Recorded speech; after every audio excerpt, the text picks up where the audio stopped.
बिस्मिल्लाहिर्रहमानिर्रहीम। मैं हूं आपका मेज़बान मलिक इमरान और आप देख रहे हैं mister Malik Imran official YouTube channel. DGISPR general Qamar Bajwa और बाबर इफ्तिखार साहब ने दोनों ने मीटिंग की आज।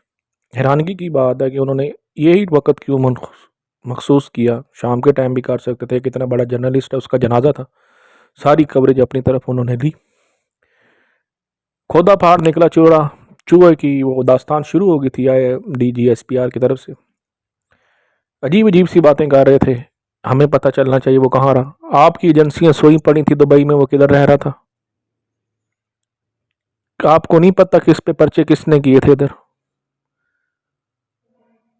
आपने जब यहाँ कहा कि जी हमने तो न्यूट्रल होने का फैसला कर लिया था, तो क्या आपने उस ऑडियो लीक के मुतालिक बताया जो जनरल बाजवा की भी लीक आउट हुई है कि हम अमेरिका से पैसे लेते हैं? नहीं बताया। DGISPR साहब, मसला ये है कि आप सच बोलना ही नहीं चाहते हैं। आप सिर्फ आवाम की हमदर्दी अपनी तरफ लेना चाहते हैं। हमें इस वर्दी से बड़ा प्यार है। मेरा बाप भी फौज में था। हज़ार दशे अल्लाह ताला मुझे ऐसा मौका दे कि मैं अपनी इस वर्दी के लिए कुर्बानी दे दूं, लेकिन इस वर्दी का मजाक आप लोगों ने बनाया है। आप लोगों की घनौनी साजिशों ने बनाया। आप लोगों की वो साजिश जिन्होंने हमारे सौदे किए हैं, हमारी ज़िंदगियों की अमेरिका के हाथों। आप लोग इसमें मुलव्वस हो, इस कत्ल में, और कोई नहीं। आप सिर्फ अपनी जान छुड़ा रहे थे। आप अजीब अजीब से सवाल करते। एक DGISPR ये सवाल कर रहा है कि वो किसने रखा उसे दुबई में। कमाल की बात है। एक DGISPR ये सवाल कर रहा है कि वो कीनिया कैसे गया। अजीब सी बात है। एक DGISPR ये सवाल कर रहा है कि उसको सहूलतकार कौन थे उसके, यानी उसे दुबई में रखने वाले। अजीब किस्म की आपकी लॉजिक हमारे तो समझ से बाहर है। आपने ये भी वहां पर बैठ के कह दिया इतना जल्दी जल्दी कि जनाब उसको यहाँ से पेशावर में भेजा गया है। पेशावर हम चाहते तो FIA के जरिए उसको एयरपोर्ट पर रुकवा सकते थे, हमने नहीं रुकवाया।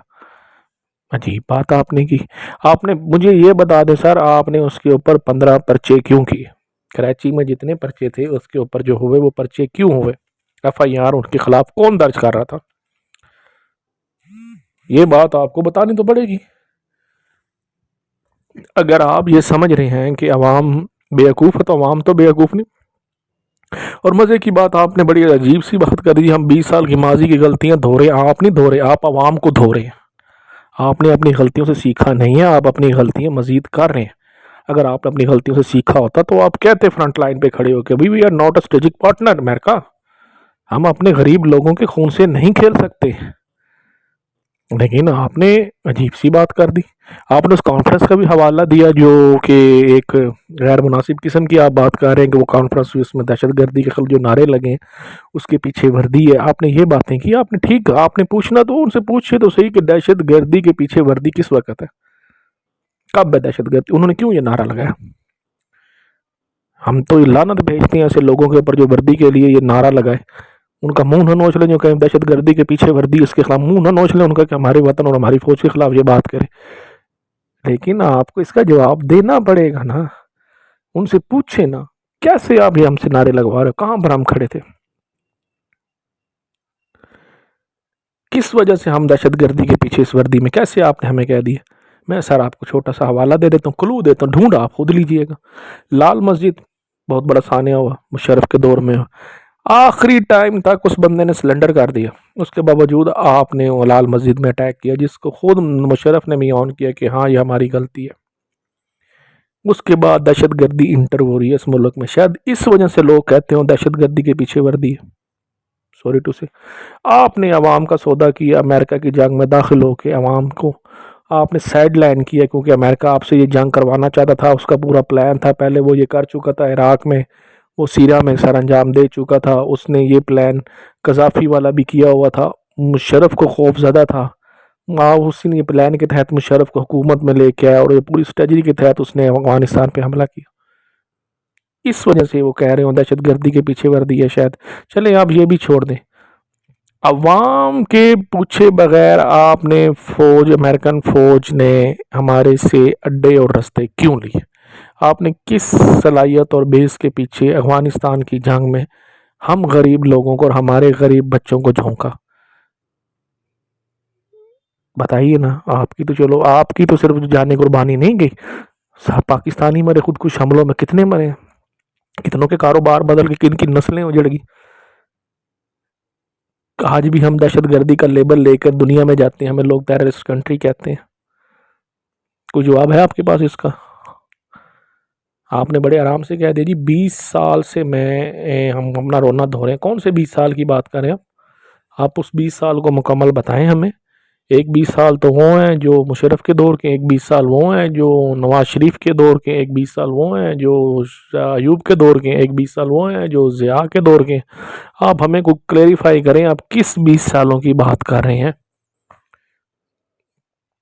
करें ना, बताएं ना, क्यों नहीं बता रहे आप नहीं बताएंगे।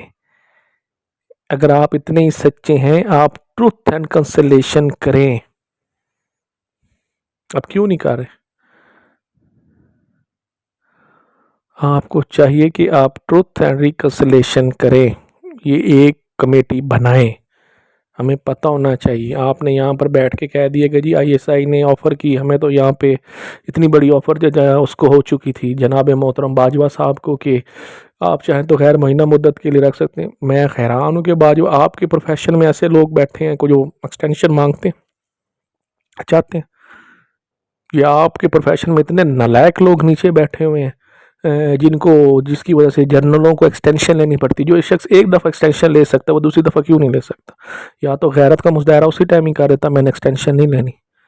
ये एक मार्शल की नई किस्म है एक्सटेंशन सर। क्यों नीचे कोई नहीं इतने काबिल लोग बैठे हुए कि जो आकर इस मुल्क को संभाल सकें? एक जर्नल ही हो तो उसने 2 दफ़ा ही बनना होता है। राहिल शरीफ को भी 2 दफ़ा एक्सटेंशन, इसको भी 2 दफ़ा एक्सटेंशन। मार्शाल्लाह 9-9 10-10 साल चलता है, ये 6-6 साल हुकूमतें करके ये चले जाते हैं।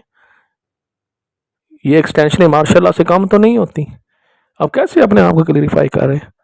आपने अरशद शरीफ के लिए आपको पता था कि उसका शरीफ का जनाजा है, आपने वही टाइम सिलेक्ट किया, सारे साफ़ियों को बुलाया। देखिए सर, ये आपका अपना रद्द-ए-अमल होगा, हम लोग बिल्कुल यकीन नहीं करते। आपकी एजेंसियाँ इन्वॉल्व रही हैं, आपकी एजेंसियों ने मज़ीद हमारे सौदे किए हैं, हमारे मुल्क के सौदे हो चुके हैं, आपकी एजेंसियाँ इसमें इन्वॉल्व हैं। आपने किसके साथ कोर्ट मार्शल किया मुझे बताएं ना? उससे बुलाया मुशर्रफ को?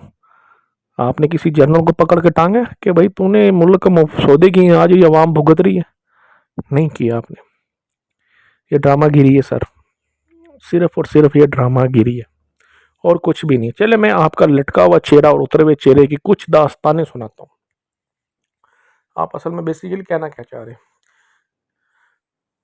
अच्छा, मीर जाफ़र और मीर सादक और न्यूट्रल गैर कानूनी काम करने से मना करने पे कहा जाता है। अच्छा जी, आपने कौन से अमेरिका के कहने पर जो कानूनी काम किए हमें वो बता रहे, जिनके लिए आप स्ट्रेटजिक पार्टनर बने हुए?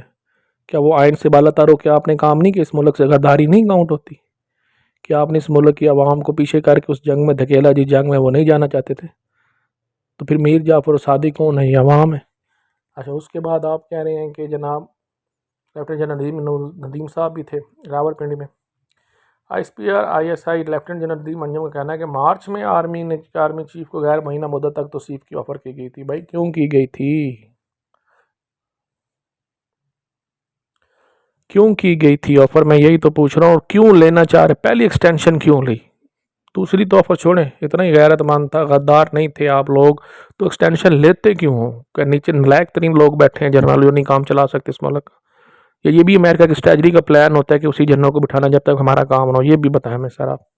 उसके बाद आपने लगाया जनाब बंद को दरवाज़ों के पीछे जाके मिलते हैं। क्यों मिलते हैं आपसे? आप बताएं ना, आपसे क्यों मिलते हैं? सिंपल सी चीज़ है, हमें तो समझाए। बाद दरवाज़ों के पीछे क्या करते हैं आपसे आके? क्यों मिलते हैं ये आप बताएं।